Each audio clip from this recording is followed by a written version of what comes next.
എല്ലാവർക്കും എൻ്റെ നമസ്കാരം. ഇന്ന് 10ാം ക്ലാസ്സിലെ കെമിസ്ട്രിയിലെ ആദ്യത്തെ അധ്യായം periodic table and electronic configuration, ആവർത്തന പട്ടികയും ഇലക്ട്രോൺ വിന്യാസവും എന്ന പാഠഭാഗമാണ് നമ്മൾ സംസാരിക്കുന്നത്. ഇവിടെ നമ്മളിത് പറയുമ്പോൾ ഓൾറെഡി കെമിസ്ട്രിയിൽ നമുക്ക് ആറ്റം തിയറി, ജോൺ ഡാൾട്ടൻ്റെ ആറ്റം തിയറി എന്ന് പറയുന്ന സംഗതിയിൽ നിന്ന് ഒന്ന് പറഞ്ഞാൽ 1800 കാലഘട്ടത്തിൽ നമുക്കറിയാം സയൻസ് വളരെയധികം എക്സ്പെരിമെൻറ്റിലൂടെ കടന്നു പോവുകയും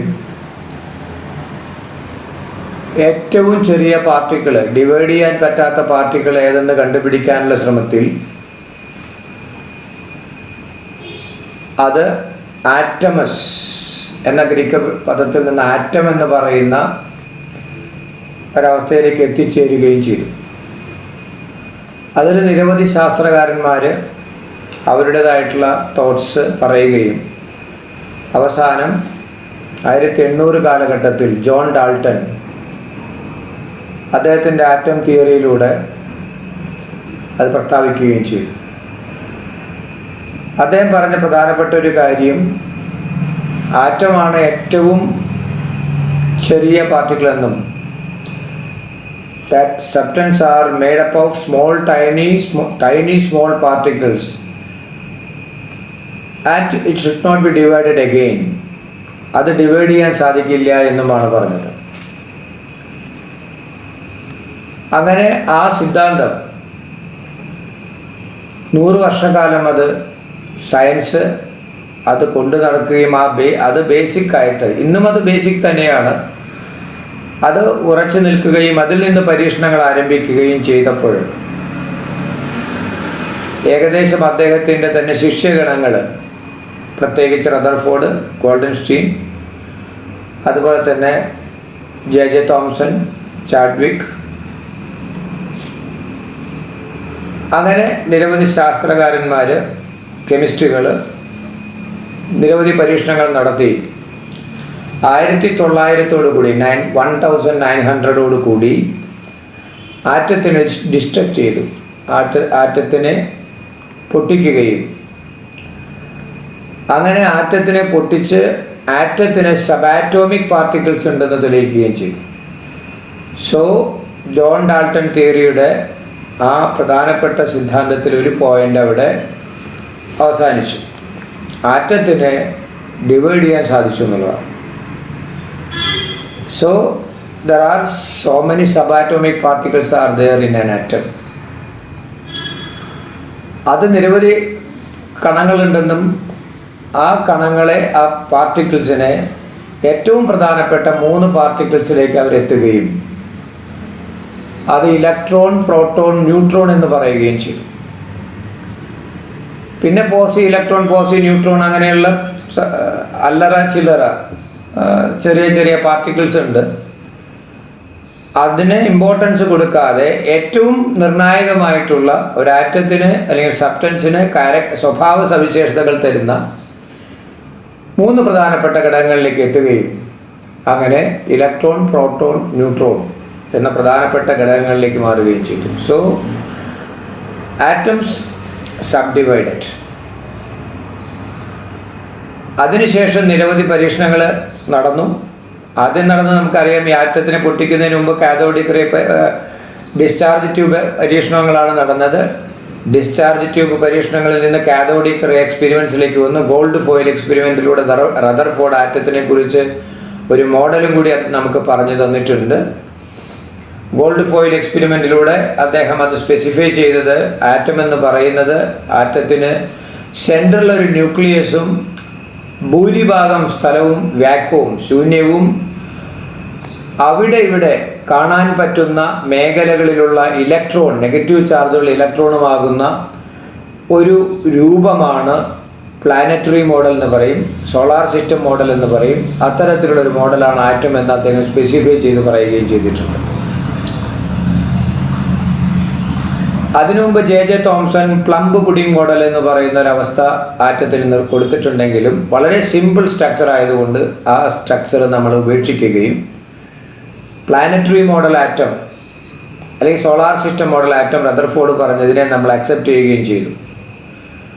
പക്ഷേ അദ്ദേഹത്തിന് ഒരു കാര്യം സ്പെസിഫൈ ചെയ്യാൻ സാധിച്ചില്ല.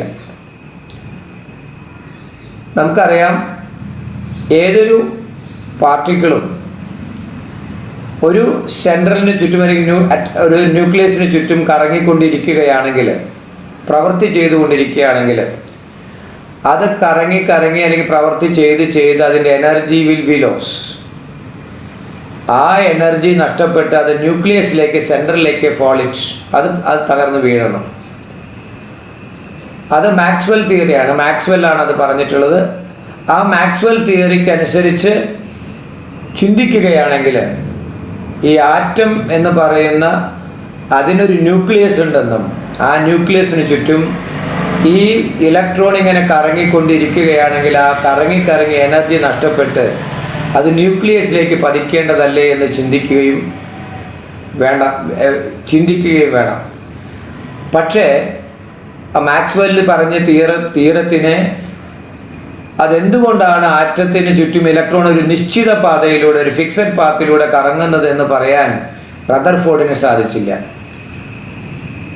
Rutherford should not explain how the electron is revolving in a static or stationary shell.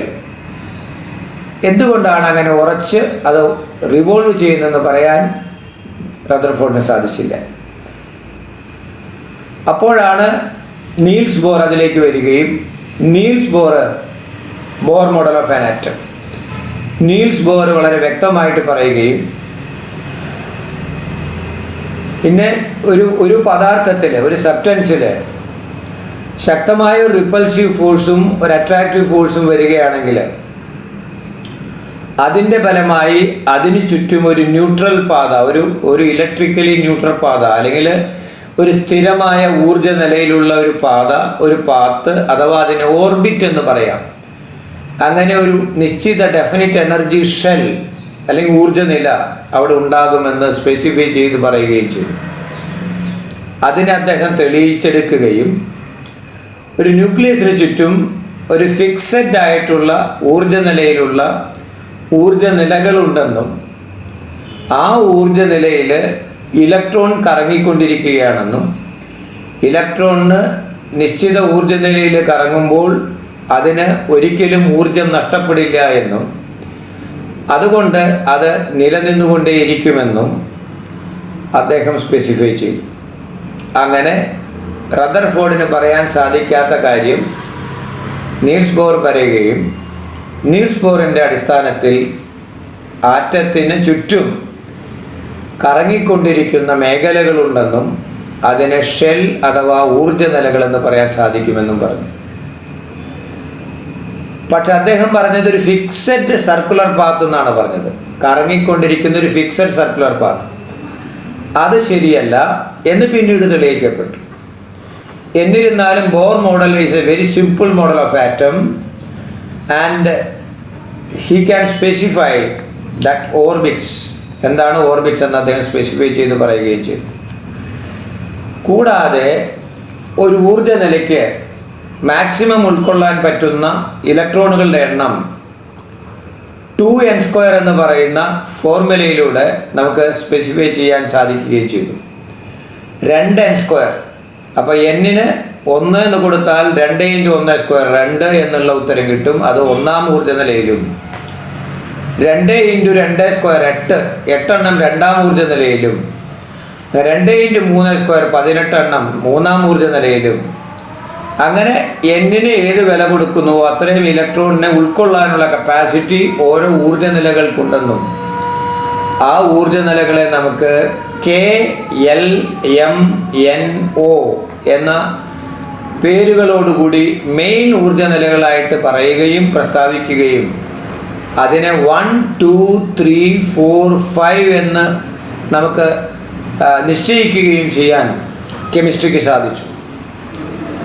അതുപ്രകാരം ന്യൂക്ലിയസിന് തൊട്ടടുത്തുള്ള ഷെല്ലായ കെ മെയിൻ ഷെല്ലിന് ഊർജ്ജനില കുറയുമെന്നും അവിടെയാണ് ആദ്യം ഇലക്ട്രോൺ വന്ന് ഫില്ല് ചെയ്യുക എന്നും അദ്ദേഹം പറഞ്ഞു.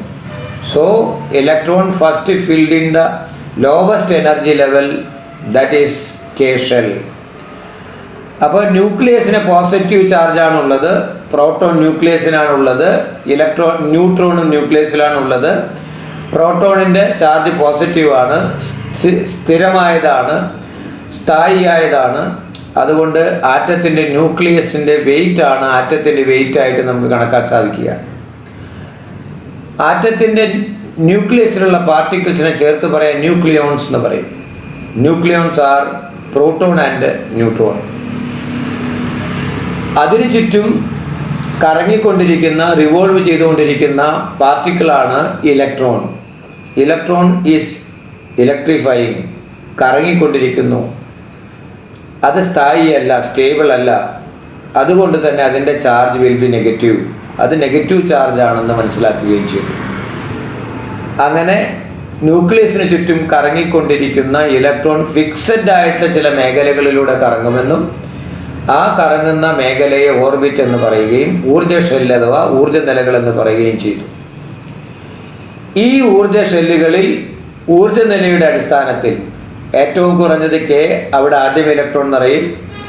അതിൻ്റെ കപ്പാസിറ്റി 2 ആണ്. 2 എണ്ണം നിറഞ്ഞതിന് ശേഷം അടുത്ത ഇലക്ട്രോൺസ് അടുത്ത മുഖ്യ ഊർജ്ജ നിലയായിട്ടുള്ള പ്രിൻസിപ്പൽ ഷെല്ലായിട്ടുള്ള എല്ലിലേക്ക് വരികയും എല്ലിൽ 8 ഇലക്ട്രോൺ കപ്പാസിറ്റി ഉണ്ട്. ആ 8 ഇലക്ട്രോൺ നിറഞ്ഞാൽ എമ്മിലേക്ക് വരികയും എമ്മിൻ്റെ കപ്പാസിറ്റി 18 ആണ്. അത് കഴിഞ്ഞാൽ KL M എന്നിലേക്ക് വരികയും അങ്ങനെ ഇന്ന് കണ്ട 118 എലമെൻസിനെ വളരെ വ്യക്തമായ രീതിയിൽ നമ്മൾ പ്ലേസ് ചെയ്ത് ഒരു ആറ്റത്തിന് ചുറ്റും ഇലക്ട്രോണിനെ എങ്ങനെ കോൺഫിഗറേഷൻ ചെയ്യാം, എങ്ങനെ വിന്യസിക്കാം എന്ന് വളരെ വ്യക്തമായി കണ്ടുപിടിച്ചിട്ടുണ്ട്.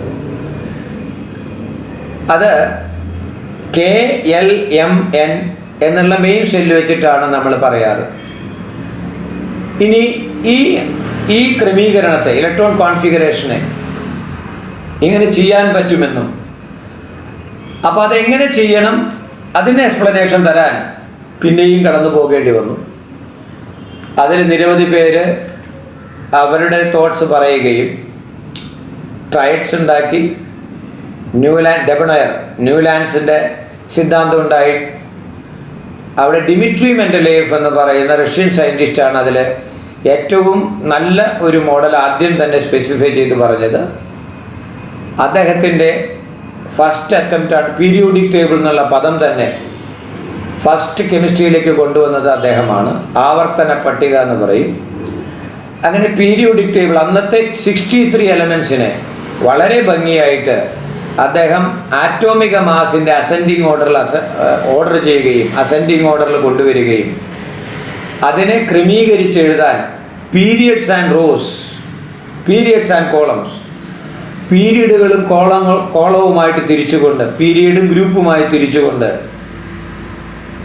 നമ്മൾ ലെഫ്റ്റിൽ നിന്ന് റൈറ്റിലേക്ക് പോകുന്നത് പീരീഡും ടോപ്പിൽ നിന്ന് താഴേക്ക് ബോട്ടത്തിലേക്ക് വരുന്നത് top to bottom will be called group എന്നും തിരിച്ചുകൊണ്ട് അന്നത്തെ 63 മൂലകങ്ങളെ ആറ്റോമിക മാസിൻ്റെ അസെൻഡിങ് ഓർഡറിൽ ആരോഹണക്രമത്തിൽ എഴുതി അദ്ദേഹം ഒരു നല്ലൊരു ടേബിൾ പ്രസൻറ്റ് ചെയ്യാൻ ശ്രമിച്ചു. പക്ഷെ അദ്ദേഹം വളരെ ക്യൂരിയോസിറ്റിയോട് കൂടി കെമിസ്ട്രിക്ക് വളരെയധികം ശക്തമായ സംഭാവനകൾ തന്നു. ആറ്റോമിക മാസ് കറക്റ്റായിട്ട് എഴുതാൻ പറ്റാത്ത ചില എലമെൻസിനെ അദ്ദേഹം ആറ്റോമിക മാസ് തിരുത്തി കണ്ടുപിടിക്കുകയും അങ്ങനെ അത് പ്ലേസ് ചെയ്യുകയും മാത്രമല്ല ചില മൂലകങ്ങൾ എഴുതി കൊണ്ടുവരുമ്പോൾ അവിടെ ആ എലമെൻറ്റ്സ് കണ്ടുപിടിച്ചിട്ടില്ല എന്നും ആ മൂലകങ്ങൾ ഇന്ന സ്വഭാവത്തിലുള്ളതായിരിക്കുമെന്ന് അദ്ദേഹം പ്രെഡിക്റ്റ് ചെയ്യുകയും അത് പിന്നീട് കണ്ടുപിടിക്കപ്പെടുകയും ചെയ്തിട്ടുണ്ട്. മാത്രമല്ല എന്നിട്ടും അദ്ദേഹത്തിനത് ചിലത് എഴുതി ഫില്ല് ചെയ്യാൻ പറ്റിയിട്ടുണ്ടായിരുന്നില്ല. അപ്പോൾ അദ്ദേഹം പലതിന് ഐസോടോപ്സുകളുണ്ട്. ഒരേ ആറ്റോമിക് നമ്പർ വ്യത്യസ്ത മാസ് നമ്പറുള്ള ഐസോടോപ്സ് വന്നപ്പോൾ അതെങ്ങനെ പ്ലേസ് ചെയ്യണം എന്നുള്ള ഒരവസ്ഥ അദ്ദേഹത്തിന് ഉണ്ടാവുകയും അതുകൊണ്ട് അതും കറക്റ്റായിട്ട് ഫില്ല് ചെയ്യാൻ അദ്ദേഹത്തിന് സാധിച്ചില്ല. അപ്പോൾ അദ്ദേഹം സിമിലാരിറ്റിയുടെ അടിസ്ഥാനത്തിൽ, ഒരേ ഗുണങ്ങൾ വരുന്നതിൻ്റെ അടിസ്ഥാനത്തിൽ മൂലകങ്ങളെ പ്ലേസ് ചെയ്യാനും കൂടി അദ്ദേഹം ശ്രമിച്ചു. അപ്പോൾ ഏകദേശം 63 മൂലകങ്ങളെ ഏകദേശ രൂപത്തിൽ ഒതുക്കി ഡിസിപ്ലിൻഡ് ആയിട്ട് അറേഞ്ച് ചെയ്യാൻ അദ്ദേഹം ശ്രമിച്ച് കെമിസ്ട്രിക്ക് ഒരു പുതിയ മുഖം, ന്യൂ ഫേസ് അദ്ദേഹം തരികയുണ്ടായി. അതുകൊണ്ട് അദ്ദേഹത്തെ കെമിസ്ട്രിയുടെ, ശരിക്കും പറഞ്ഞാൽ ഈ മോഡേൺ കെമിസ്ട്രിയുടെ ഒരു ഫാദർ എന്ന് വിളിക്കുന്നതിന് തെറ്റൊന്നുമില്ല. അവിടെ നിന്ന് നമ്മൾ 1913 എത്തിയപ്പോഴത്തേക്കും ആറ്റോമിക നമ്പറിൻ്റെ അടിസ്ഥാനത്തിൽ അസെൻഡിങ് ഓർഡറിൽ മോസ്ലി എന്ന് പറഞ്ഞ കെമിസ്റ്റ്, ഒരു ശാസ്ത്രജ്ഞൻ എഴുതുകയും കണ്ടുപിടിച്ച മൂലകങ്ങളെ കറക്റ്റായിട്ട് പ്ലേസ് ചെയ്യാൻ സാധിക്കുകയും ചെയ്തു. അങ്ങനെ മോഡേൺ പീരിയോഡിക് ടേബിൾ അഥവാ ദീർഘദൂര ആവർത്തന പട്ടിക ഉണ്ടാവുകയും ആറ്റോമിക നമ്പറിൻ്റെ അടിസ്ഥാനത്തിൽ അസെൻഡിങ് ഓർഡറിൽ ആരോഹണ ക്രമത്തിൽ എഴുതി നമ്മൾ വളരെയധികം ഭംഗിയായി ഇന്ന് കാണുന്ന കെമിസ്ട്രിയെ ഒരു പേജിൽ ഒതുക്കിക്കൊണ്ട് വളരെ ക്ലിയർ ആയിട്ട് ഡിസിപ്ലിൻഡ് ആയിട്ട് പഠിക്കാൻ സാധിക്കുകയും ചെയ്തു. അവിടെ ഒരു പ്രത്യേകത ആറ്റോമിക് നമ്പറിനെ അടിസ്ഥാനപ്പെടുത്തിയാണ് ചെയ്തത്. അപ്പോൾ ആറ്റോമിക മാസ് അല്ല ഡിസൈഡിങ് ഫാക്ടർ, ആറ്റോമിക നമ്പറാണ് ഡിസൈഡിങ് ഫാക്ടർ എന്ന് തെളിയിക്കപ്പെട്ടു. എന്താണ് ആറ്റോമിക നമ്പർ എന്ന് വെച്ചാൽ, ഇസഡ് എന്നുള്ള സിമ്പലിലാണ് പറയുക, ഒരാറ്റത്തിലെ പ്രോട്ടോണുകളുടെ എണ്ണം അല്ലെങ്കിൽ ഇലക്ട്രോണുകളുടെ എണ്ണം. The number of protons or electrons are called atomic number. ഈ ആറ്റോമിക് നമ്പർ എന്ന് പറയുമ്പോൾ പ്രോട്ടോൺ എന്ന് പറഞ്ഞ എലമെന്റ് ആണ്. വിച്ച് ഈസ് ദ എലമെന്റ് എന്ന് പറയാം. വിച്ച് ഈസ് ദ എലമെന്റ്, ഏതാണ് ആ മൂലകം എന്ന് പറയുന്നതാണ് പ്രോട്ടോൺ. ഇലക്ട്രോൺ എന്ന് പറയുന്നത് അതിൻ്റെ chemical properties, what are the chemical properties എന്ന് നമുക്ക് പറഞ്ഞു തരുന്നത്, രാസഗുണങ്ങളെക്കുറിച്ച് പറയുന്നത് ഇലക്ട്രോൺ ആണ്. And what are the physical properties, ഭൗതിക ഗുണങ്ങൾ പറഞ്ഞു തരുന്നത് ന്യൂട്രോൺ ആണ്. So physical properties depends upon neutron, number of neutrons, and element is due to the number of proton, and the chemical properties due to the depends upon the electron. അങ്ങനെ നമുക്ക് വ്യക്തമായ ധാരണ ഉണ്ടാവുകയും അങ്ങനെ ആറ്റോമിക നമ്പറിൻ്റെ അടിസ്ഥാനത്തിൽ നമ്മൾ മോഡേൺ പീരിയോഡിക് ടേബിൾ ഉണ്ടാക്കുകയും ചെയ്തു. ഇവിടെ അപ്പോൾ നമുക്ക് ആറ്റോമിക മാസ് എന്ന് പറഞ്ഞാൽ എന്താ, എ എന്ന സിമ്പലിലാണ് കൊടുക്കുക. ഒരാറ്റത്തിലുള്ള ന്യൂക്ലിയസിൻ്റെ ന്യൂക്ലിയോണുകളുടെ എണ്ണമാണ് mass number. That is the number of proton plus neutron is called mass number. അപ്പോൾ മാസ് നമ്പറിൽ നിന്ന് ആറ്റോമിക നമ്പർ സബ്ട്രാക്ട് ചെയ്താൽ, കുറച്ചാൽ, ഡിഡക്റ്റ് ചെയ്താൽ we can get the number of neutrons, ന്യൂട്രോണിൻ്റെ എണ്ണം കിട്ടും. സോ നമുക്ക് ആറ്റോമിക നമ്പറിൽ നിന്ന് പ്രോട്ടോണും ഇലക്ട്രോണും കിട്ടും. മാസ് നമ്പർ തന്നു കഴിഞ്ഞാൽ mass number minus atomic number will get neutron. അപ്പോൾ ഒരു ആറ്റത്തിൻ്റെ deciding particles electron, proton, neutron ആണെന്ന് മനസ്സിലാക്കാം. ഇവിടെ നിന്ന് നമ്മൾ കടന്നുപോയാൽ ആ പീരിയോഡിക് ടേബിളിനെ നമ്മൾ പീരിയഡും ഗ്രൂപ്പുമായി തിരിച്ചുകൊണ്ട് ഇന്നത്തെ പീരീഡിലെ 7 പീരീഡുകളും 18 ഗ്രൂപ്പുകളുമാക്കി നമ്മൾ ദീർഘദൂര ആവർത്തന പട്ടിക ഉണ്ടാക്കിയിട്ടുണ്ട്. Left to right we can say periods, top to bottom we can say groups. ആദ്യത്തെ 2 ഗ്രൂപ്പിനെ ഫസ്റ്റ് ആൻഡ് സെക്കൻഡ്, അതിനെ നമ്മൾ ആൽക്കലി മെറ്റൽസ് ഗ്രൂപ്പ് എന്നാണ് പറയുക, ആൽക്കലി ഗ്രൂപ്പ്സ്. ഒന്നാമത്തെ ഗ്രൂപ്പിനെ ആൽക്കലി ഗ്രൂപ്പ്, രണ്ടാമത്തെ ഗ്രൂപ്പിനെ ആൽക്കലൈൻ എർത്ത് മെറ്റൽസ് എന്നാണ് പറയുക. ഫസ്റ്റ് ഗ്രൂപ്പ് ആൽക്കലി മെറ്റൽസ്, രണ്ടാമത്തെ group alkaline earth metals.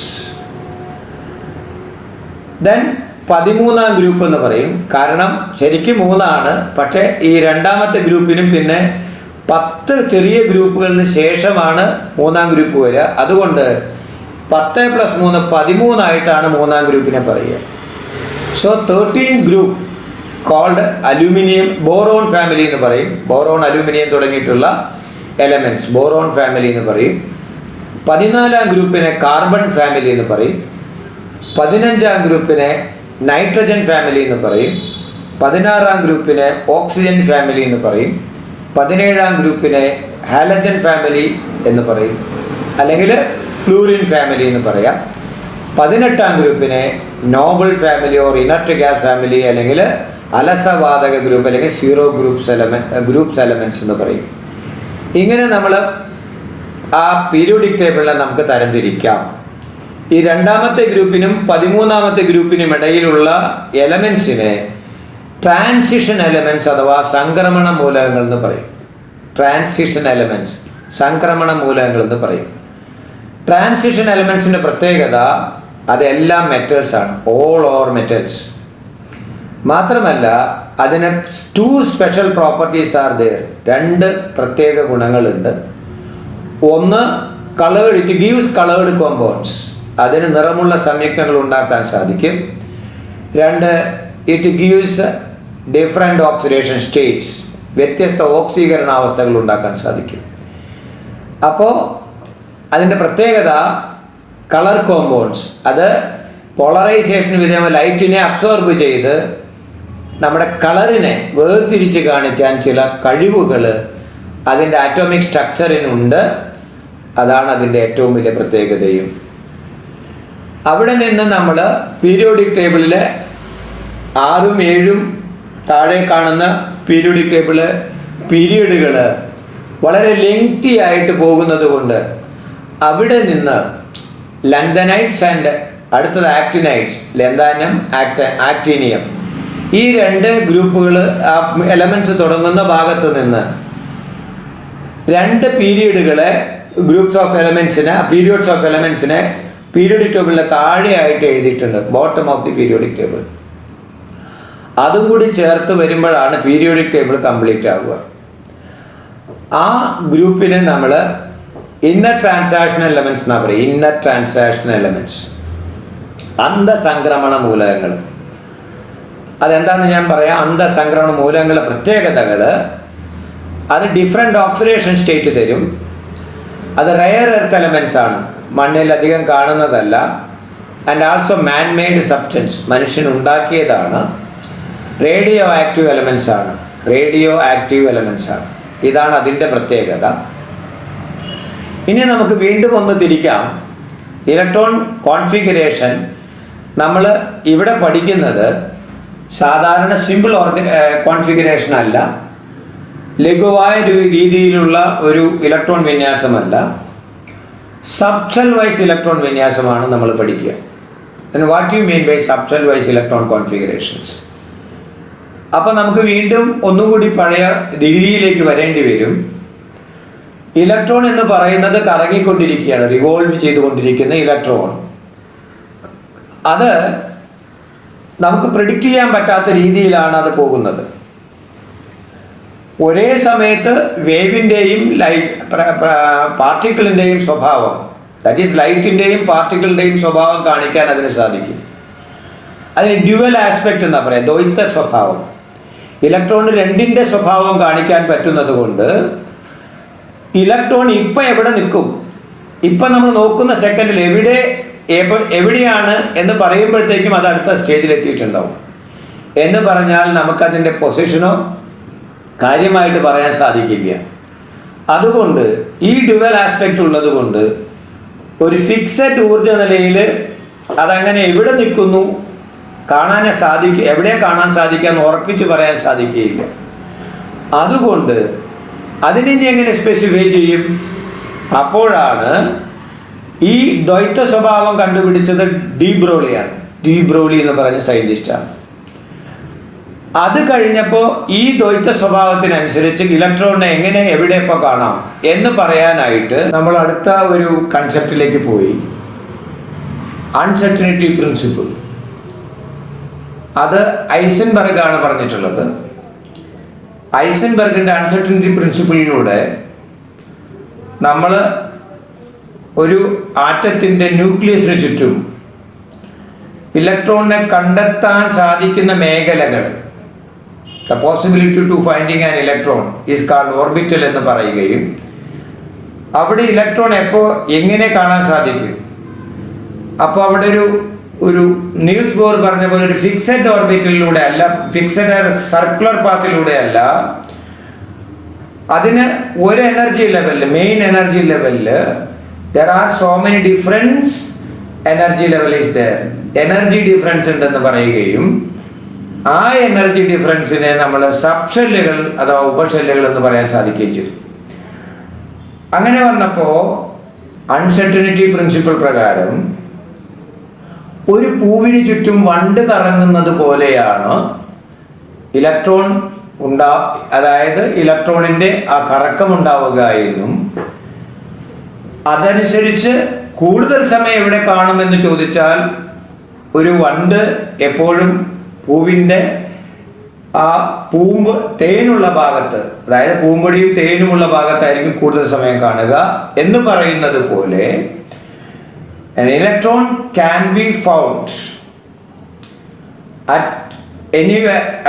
any point in the orbital at any time in any way, അതായത് ഏത് തരത്തിലും അത് കറങ്ങി തിരിഞ്ഞ് പോകുമെന്നും അത് എവിടെയാണ് എപ്പോഴാണെന്ന് പറയാൻ നമുക്ക് മുഴുവൻ സാധിക്കില്ല എങ്കിലും കണ്ടുമുട്ടാൻ കഴിയുന്ന മേഖല, the possibility to finding an electron, അതാണ് കൂടുതൽ സാധ്യതയുടെ മേഖല എന്നും നമുക്ക് പറയാൻ സാധിച്ചു.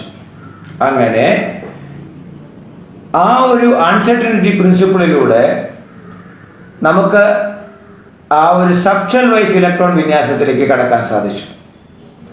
അതനുസരിച്ച് പ്രധാനപ്പെട്ട ഊർജ്ജനിലകളെ ചെറിയ ഊർജ്ജനിലകളുടെ വ്യത്യാസത്തിൽ തരംതിരിച്ച് SPDF എന്ന് പേരിട്ട് കൊടുക്കുകയും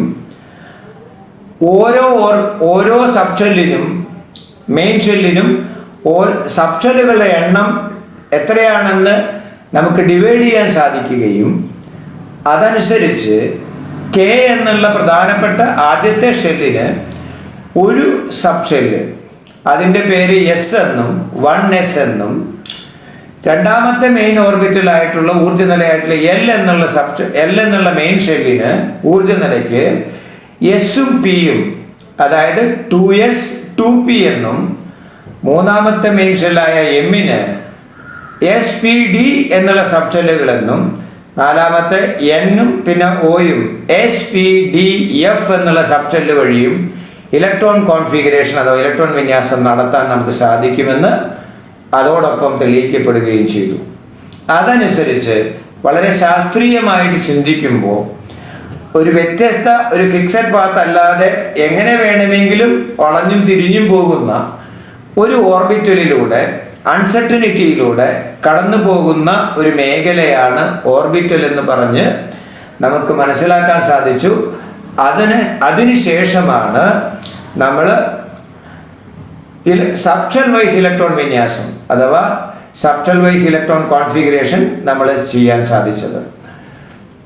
അതനുസരിച്ച് K എന്നുള്ള മെയിൻ ഷെല്ലിന് S എന്നുള്ള ഒരു ഓർബിറ്റലും,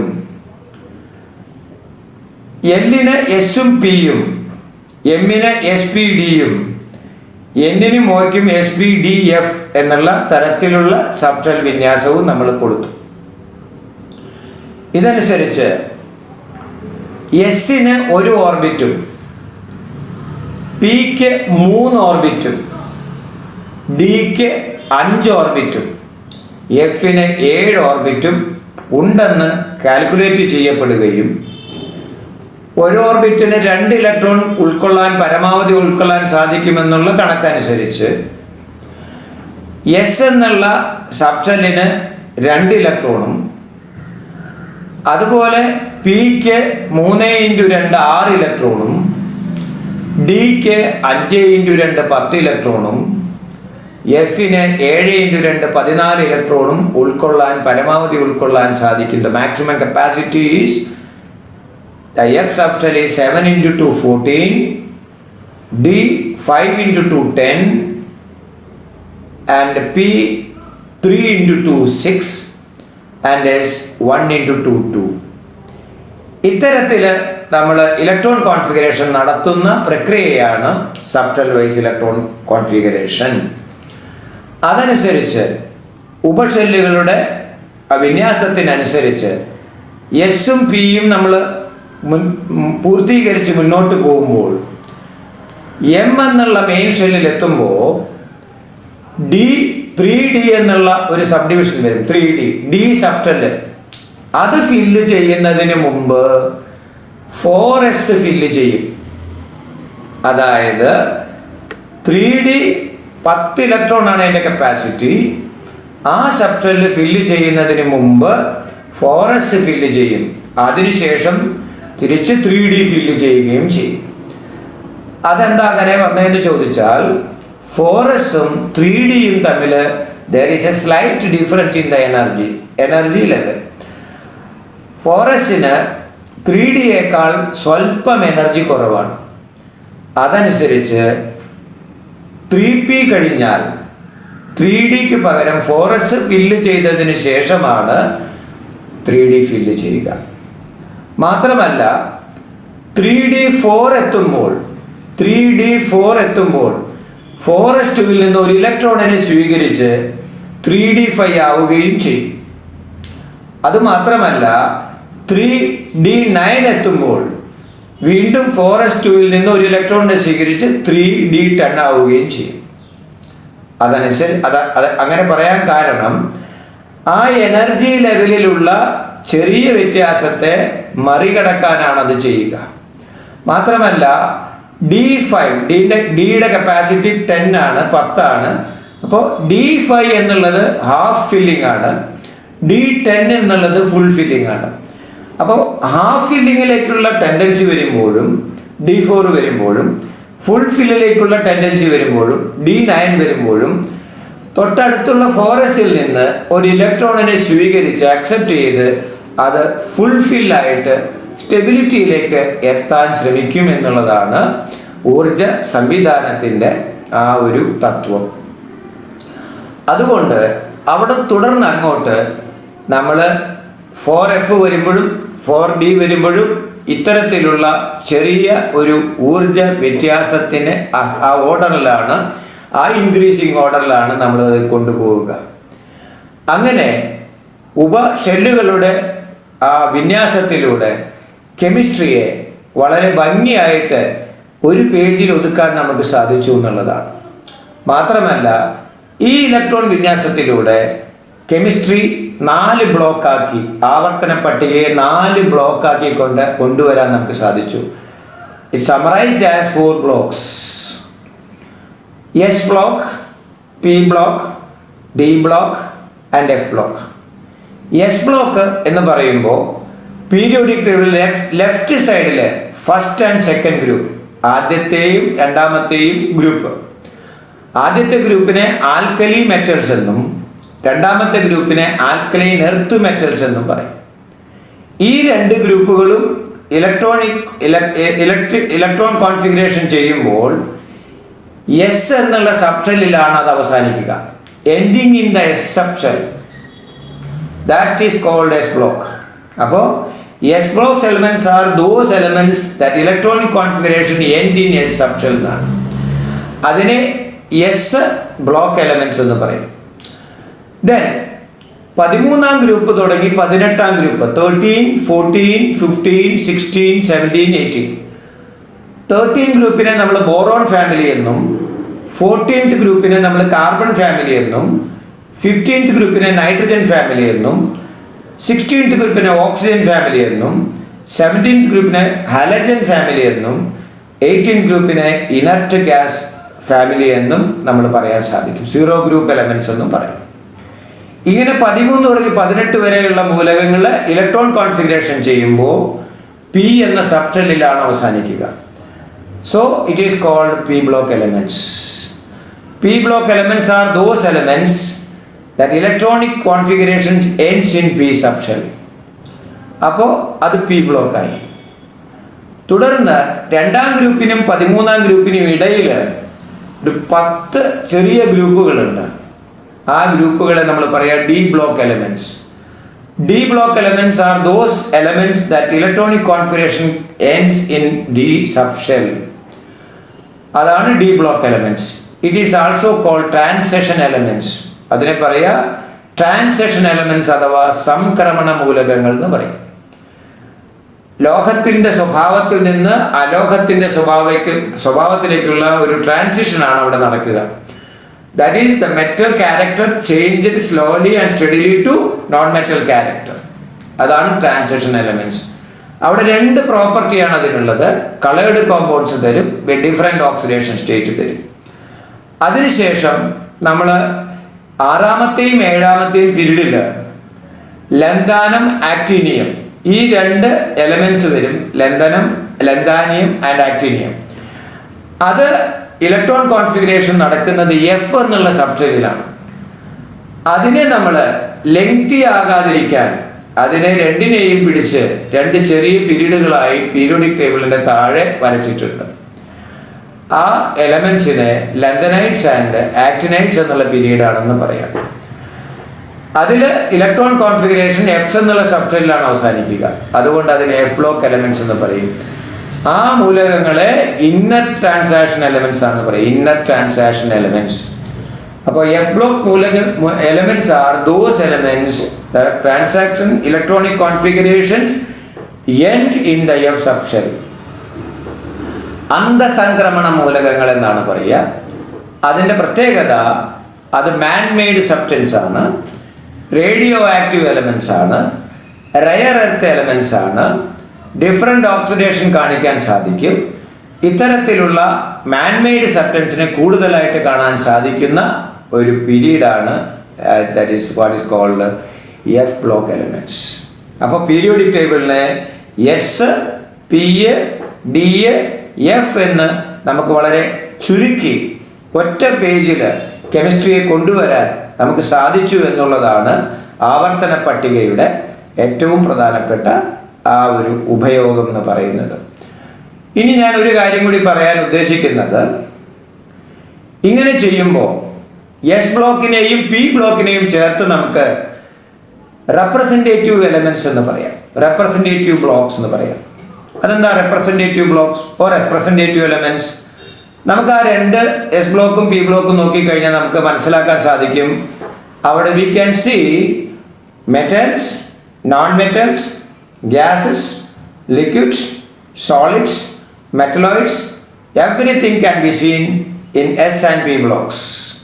അതായത് ലോഹങ്ങൾ, അലോഹങ്ങൾ, ഉപലോഹങ്ങൾ, ഗ്യാസ് വാതകങ്ങൾ, ഖരരൂപങ്ങൾ, ദ്രാവകങ്ങൾ, ഇത്തരത്തിൽ എല്ലാ തരത്തിലുള്ള കോമ്പൗണ്ട്സ്, എല്ലാ തരത്തിലുള്ള എലമെന്റ്സിനെയും നമുക്ക് ഈ എസിലും പിയിലും കാണാൻ സാധിക്കുന്നത് കൊണ്ട് നമുക്ക് എസിനെയും പിയിനെയും ചേർത്ത് റെപ്രസെൻറ്റേറ്റീവ് ബ്ലോക്സ് അഥവാ റെപ്രസെൻറ്റേറ്റീവ് എലമെന്റ്സ് എന്ന് പറയാനും കൂടി സാധിക്കും. അപ്പോൾ എസും പിയും ഒക്കെയായി. ഡി എന്നുള്ളത് ഇന്നർ ട്രാൻസാക്ഷൻ എലമെന്റ്സ് ആണ്, സംക്രമണ മൂലകങ്ങളാണ്. അത് വളരെ വ്യക്തമാണ്.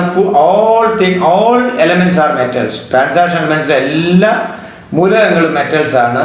അതിനുശേഷം നമുക്ക് മനസ്സിലായി F ബ്ലോക്ക് എലമെന്റ്സ് അത് മാൻ മെയ്ഡ് സബ്സ്റ്റൻസ് ആണ്. അതിൽ നമുക്ക് റേഡിയോ ആക്റ്റീവ് എലമെന്റ്സിനെ കൂടുതലായിട്ട് കാണാനും സാധിക്കും. ഇനി ഇവിടെ ശ്രദ്ധിക്കേണ്ടത്, ഇലക്ട്രോണിക് കോൺഫിഗറേഷൻ ചെയ്യുമ്പോൾ അതെങ്ങനെ ചെയ്യണം, അതെന്താണ് അതിൻ്റെ പ്രത്യേകത എന്നുള്ളതാണ്. അത് നമുക്ക് എഴുതിയിട്ട് നെക്സ്റ്റ് ക്ലാസ്സിൽ ഞാൻ വിശദമായിട്ട് പറയാം. ഇപ്പോൾ ഇവിടെ പറഞ്ഞത് നമ്മൾ ഇലക്ട്രോണിക് കോൺഫിഗറേഷൻ പീരിയോഡിക് ടേബിളിൽ നമുക്ക് എങ്ങനെ ചെയ്യാം, അത് സബ്ഷെൽ വൈസ് ഇലക്ട്രോൺ കോൺഫിഗറേഷൻ ആണ് ഇമ്പോർട്ടൻസ്. അതാണ് നമുക്ക് ഈ 10ാം ക്ലാസ്സിൽ പഠിക്കേണ്ടതും. അപ്പോൾ നമുക്കൊരു എലമെന്റ് തന്നു എന്ന് വിചാരിക്കാം. ഇപ്പോൾ സോഡിയം ആറ്റോമിക നമ്പർ 11, സോഡിയം ആറ്റോമിക നമ്പർ 11. നമുക്കതിൽ എങ്ങനെയാണ് അതിന് ഇലക്ട്രോൺ കോൺഫിഗറേഷൻ ചെയ്യുക? നമ്മൾ ചെറിയ ക്ലാസ്സിൽ പഠിച്ചിട്ടുണ്ട് 2, 8, 1. 2, 8, 1 എന്ന് പറയുമ്പോൾ 3 ഷെല്ലുകളുണ്ട്. അതിൽ ആദ്യത്തെ ഷെല്ലിൽ 2, പിന്നത്തേൽ 8, പിന്നത്തെ 18. അപ്പോൾ അതിൽ ഒരെണ്ണേ ഉള്ളൂ, അതുകൊണ്ട് 1 എന്ന് പറഞ്ഞു. പക്ഷെ നമുക്ക് ഉപ-ഊർജ നിലകളെ കുറിച്ചിട്ടുള്ള ഒരു ഗഹനമായ പഠനത്തിന് വിധേയമാക്കാത്തത് കൊണ്ട് 10-ലെത്തിയപ്പോൾ നമ്മൾ എന്ത് ചെയ്യണം, കുറച്ചും കൂടി അത് മോഡിഫൈ ചെയ്തു, മോഡേണൈസ് ചെയ്തു. അപ്പോൾ സബ്ഷെൽ വൈസ് ഇലക്ട്രോൺ കോൺഫിഗറേഷൻ എഴുതണം. അതായത് sodium 11 atomic number 11, sodium can be written as 1s2, 2s2, 2p6 3s1, 1s2 2s2 2p6 3s1. വളരെ ക്ലിയർ ആണ്. 1s2 k main shell is over, 2s2 2p6 L main shell is over, and one electron is left that goes to the another main shells subshell 3s1. അപ്പോൾ നമുക്ക് വളരെ വ്യക്തമാണ് അതിൻ്റെ period ഏതാണ്. ഇതിൻ്റെ period കാണാൻ വളരെ സിമ്പിളാണ്. ഏറ്റവും വലിയ നമ്പർ ഏതാണ്, ലെഫ്റ്റ് സൈഡിലെ ഏറ്റവും വലിയ നമ്പർ ഏതാണ്, അവസാനം വരുന്ന ആ കോൺഫിഗറേഷൻ അവസാനിക്കുന്ന ആ നമ്പർ, ആ ഷെല്ലിൻ്റെ ഇടതുവശത്ത് വരുന്ന വലിയ നമ്പർ, big number, large number is the period number ആയിരിക്കും, അത് പീരിയഡ് ആയിരിക്കും. അപ്പോൾ 3s1 മൂന്നാമത്തെ പീരിയഡിലാണ് സോഡിയം നിലനിൽക്കുന്നത്. ഇനി അതിൻ്റെ ഗ്രൂപ്പ് എവിടെയാണ്? ഗ്രൂപ്പ് കാണാനായിട്ട് ഏറ്റവും അവസാന വാലൻസി ഷെൽ, സംയോജകത ഷെല്ലിൻ്റെ അവസാനിക്കുന്ന ഷെല്ലിൽ അതിൻ്റെ മുകളിൽ ടോപ്പ് ലെവലിൽ എഴുതിയിരിക്കുന്ന നമ്പർ ഏതാണോ അതായിരിക്കും ഗ്രൂപ്പ് നമ്പർ. അപ്പോൾ 3s1, അപ്പോൾ 1 ആണ് ഗ്രൂപ്പ് നമ്പർ. അപ്പോൾ സോഡിയം 1ാം ഗ്രൂപ്പിലായിരിക്കും എന്നർത്ഥം. ഇനി അതിൽ എത്ര ഇലക്ട്രോൺ ഉണ്ട്, എത്ര പ്രോട്ടോൺ ഉണ്ട്? ആറ്റോമിക നമ്പറാണ് പ്രോട്ടോണിൻ്റെ എണ്ണം 11, ഇലക്ട്രോണിൻ്റെ എണ്ണം 11. ഇനി ന്യൂട്രോണിൻ്റെ എണ്ണം കാണണമെങ്കിൽ അതിന് മാസ് നമ്പർ തരണം. അത് 23 മാസ് നമ്പർ. അപ്പോൾ 23 മൈനസ് 11 12 ആയിരിക്കും സാധാരണ സോഡിയത്തിൻ്റെ മാസ് നമ്പർ, ന്യൂട്രോണിൻ്റെ എണ്ണം. അങ്ങനെ നമുക്ക് അത് ഏത് ബ്ലോക്കിൽ പെടുന്നു വളരെ ക്ലിയർ ആണ്. എസ്സിലാണ് അവസാനിക്കുന്നത്, എസ് ബ്ലോക്ക് എലമെന്റ്സ് ആണ്. ഇനി അത് ഏത് ക്യാരക്ടറാണ് കാണിക്കുക? 1ാം ഗ്രൂപ്പും 2ാം ഗ്രൂപ്പും ആയതുകൊണ്ട് ഔട്ടർ ഷെല്ലിൽ 1 ഇലക്ട്രോണും 2 ഇലക്ട്രോണുമായിരിക്കും. അതുകൊണ്ട് ഇലക്ട്രോണിനെ വിട്ടുകൊടുക്കാനുള്ള, ഷിഫ്റ്റ് ചെയ്യാനുള്ള ടെൻഡൻസിയാണുള്ളത്. അതുകൊണ്ട് ഇലക്ട്രോ പോസിറ്റീവ് എലമെന്റ്സ് ആണ്. Electropositive elements are called metals. അതുകൊണ്ട് സോഡിയവും 1ാമത്തെ ഗ്രൂപ്പും 2ാമത്തെ ഗ്രൂപ്പും മെറ്റാലിക് ക്യാരക്ടറാണ് കൂടുതൽ കാണിക്കുക. അത് മാത്രമല്ല വലിപ്പം കൂടിയ ആറ്റങ്ങളാണ്. ഗ്രൂപ്പിൽ നിന്ന് താഴോട്ട് വരുമ്പം size of the atom will be increased and also metallic character will be increased and also ionisation energy will be decreased. അയോണിക ഊർജം കുറയുകയും, അപ്പോൾ ഏറ്റവും വലിപ്പമുള്ള ആറ്റം നമുക്ക് പീരിയോഡിക് ടേബിളിൽ ഏറ്റവും അറ്റത്ത് 1ാം ഗ്രൂപ്പിൽ താഴെ ഫ്രാൻസിയം സീസിയത്തിനെ കാണാൻ സാധിക്കുകയും ചെയ്യും. അപ്പോൾ ശക്തമായിട്ട് നമുക്ക് പറയാം 1ാമത്തെ ഗ്രൂപ്പും 2ാമത്തെ ഗ്രൂപ്പും മെറ്റാലിക് ക്യാരക്ടർ കാണിക്കുന്നു. മാത്രമല്ല അത് വെള്ളവുമായിട്ട് ചേർന്ന് OH ബേസിക് ക്യാരക്ടർ കാണിക്കാൻ അതിന് സാധിക്കും. 2ാമത്തെ ഗ്രൂപ്പിലെ എലമെന്റ്സ് എർത്തിന്റെ ക്രസ്റ്റിൽ കൂടുതൽ കാണപ്പെടുന്ന കാൽസ്യവും മെഗ്നീഷ്യവും സ്ട്രോൺഷ്യവും ഒക്കെയാണ്. അതുകൊണ്ട് ആൽക്കലൈൻ എർത്ത് മൂലകങ്ങൾ എന്ന് പറയുകയും ചെയ്യും. അപ്പോൾ സോഡിയത്തിന്റെ ഇലക്ട്രോൺ കോൺഫിഗറേഷൻ നമ്മൾ പഠിച്ചു. ഇതുപോലെ ഏത് മൂലകത്തിൻ്റെയും ഇലക്ട്രോൺ കോൺഫിഗറേഷൻ നമുക്ക് തന്നാൽ സബ്റ്റൽ വൈസ് ഇലക്ട്രോൺ കോൺഫിഗറേഷൻ ചെയ്യാനും അതനുസരിച്ച് അത് ഏത് പീരീഡിൽ ഏത് തരത്തിലുള്ള കോമ്പൗണ്ട് ഉണ്ടാക്കും, ഏത് ബ്ലോക്കാണ്, അതിൻ്റെ ഗ്രൂപ്പ് ഏതാണ്, പീരീഡ് ഏതാണ്, അത് ട്രാൻസാക്ഷൻ എലമെന്റ്സ് ആണോ, ആൽക്കലൈൻ എർത്താണോ, ആൽക്കലി ആണോ, അത് പി ബ്ലോക്ക് എലമെന്റ്സ് ആണോ, നോൺ മെറ്റൽ ആണോ, അത് ഇന്നർ ട്രാൻസാക്ഷൻ എലമെന്റ്സ് ആണോ എന്ന് വ്യക്തമായിട്ട് പറയാനും ഏത് തരത്തിലുള്ള കെമിക്കൽ പ്രവർത്തനത്തിലാണ് അത് ഏർപ്പെടുക, അതുണ്ടാക്കുന്ന കോമ്പൗണ്ട്സ് അയോണിക ബന്ധനമാണോ, അയോണിക് ബോണ്ടാണോ അല്ല കോവാലൻ ബോണ്ടാണോ എന്നുള്ളത് വ്യക്തമായിട്ട് നമുക്ക് മനസ്സിലാക്കാനും, അതുപോലെ ലെഫ്റ്റിൽ നിന്ന് റൈറ്റിലേക്ക് പോകുമ്പോൾ ഇലക്ട്രോ നെഗറ്റിവിറ്റി കൂടുകയും ആറ്റത്തിൻ്റെ സൈസ് കുറയുകയും അയോണൈസേഷൻ എനർജി കൂടുകയും ചെയ്യുന്നത് കൊണ്ട് ലെഫ്റ്റ് സൈഡിലേക്ക് പീരീഡിൻ്റെ അറ്റത്തെത്തും തോറും ഇലക്ട്രോ നെഗറ്റിവിറ്റി കൂടും. ഏറ്റവും ശക്തിയേറിയ ഇലക്ട്രോ നെഗറ്റീവ് എലമെന്റ്സ് ഫ്ലൂറിനാണ്, തൊട്ടടുത്ത ഓക്സിജനാണ്. ഏറ്റവും ശക്തിയേറിയ അയണൈസേഷൻ എനർജി കൂടുതലുള്ള എലമെന്റ്സ് ആരാന്ന് ചോദിച്ചാൽ 18ാം ഗ്രൂപ്പ് എലമെന്റ്സ് ആയിരിക്കും. അപ്പോൾ നമുക്ക് ഒരു വ്യക്തമായ ഐഡിയ നമുക്ക് കിട്ടി. വളരെ ക്ലിയർ ആണ്. Electron subshell wise electron configuration can be used to find out the chemistry an easy way with a smooth analysis. അതായത് നമുക്ക് വളരെ ഈസി ആയിട്ട് അനാലിസിസ് നടത്തി വളരെ വേഗത്തിൽ ക്വിക്കായിട്ട് റെഫറൻസ് ചെയ്യാൻ നമുക്ക് സാധിക്കുന്നു. അതാണ് നമ്മൾ ഈ 10ാം ക്ലാസ്സിൽ സബ്റ്റൽ വൈസ് ഇലക്ട്രോൺ വിന്യാസം കൊണ്ട് ഉദ്ദേശിക്കുന്നത്. ഇതിൻ്റെ എക്സാമ്പിളുകൾ അടുത്ത ക്ലാസ്സിൽ ഞാൻ പറയുന്നതായിരിക്കും. Thank you.